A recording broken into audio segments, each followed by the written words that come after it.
At 6:15 in the morning on November 7, 1933, a shift supervisor named Harold Greer arrived for work at the Philadelphia Mint.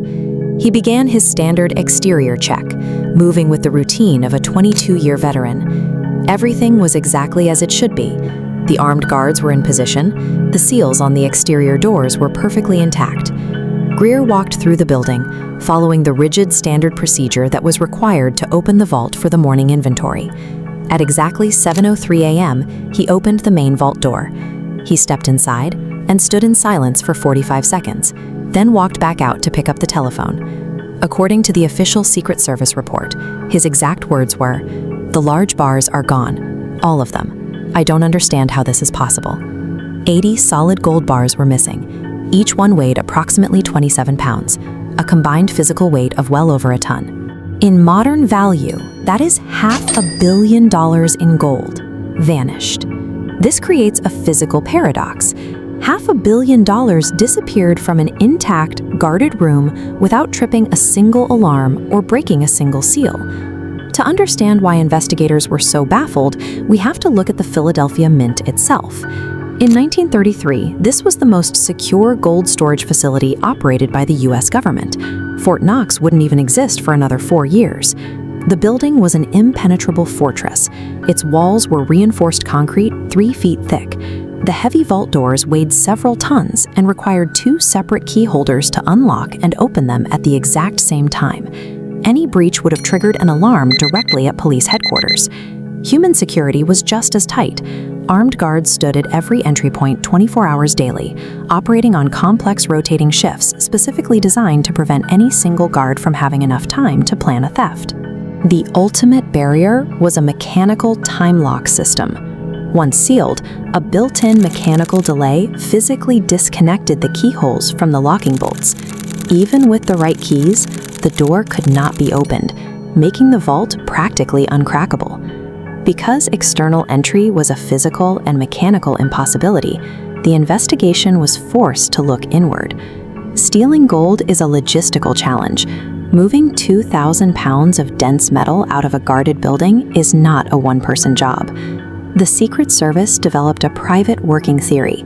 A heist of this magnitude required a coordinated inside job, involving multiple Mint employees across different departments to move that much weight undetected.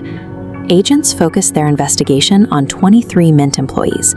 They conducted repeated interrogations, scoured financial records, and investigated personal associations for any sign of a leak. The search hit a dead end. No employee showed unexplained wealth or suspicious behavior, and not one could be placed at the vault outside of their normal working hours. In 90 years, not $1 of that gold has surfaced in a traceable transaction.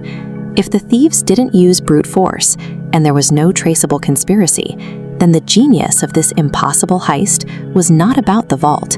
It was all about the exact timing. To find the opening, we have to look past the vault and at the economic state of America in 1933.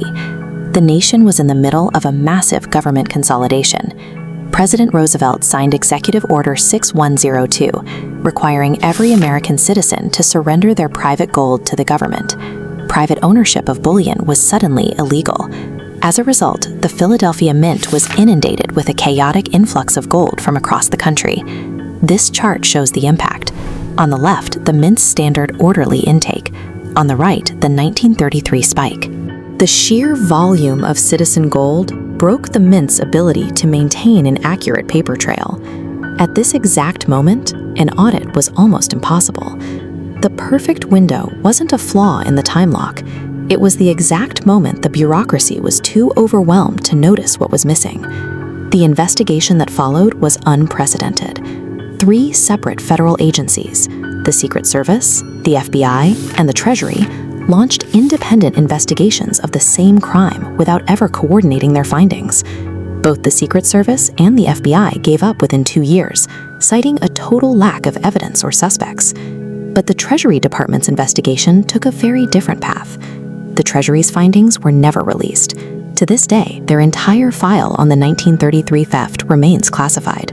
In 2019, a FOIA request confirmed the file still exists. However, the government refused to release it, citing ongoing law enforcement sensitivity for a crime that is nearly a century old. Gold does not decay or disappear. Those 80 bars exist somewhere right now, melted down, recast, or hidden in a vault that hasn't been opened in 90 years. The heist succeeded far beyond the simple theft of $500 million. The perpetrators found a way to make the United States government provide their cover, and almost a century later,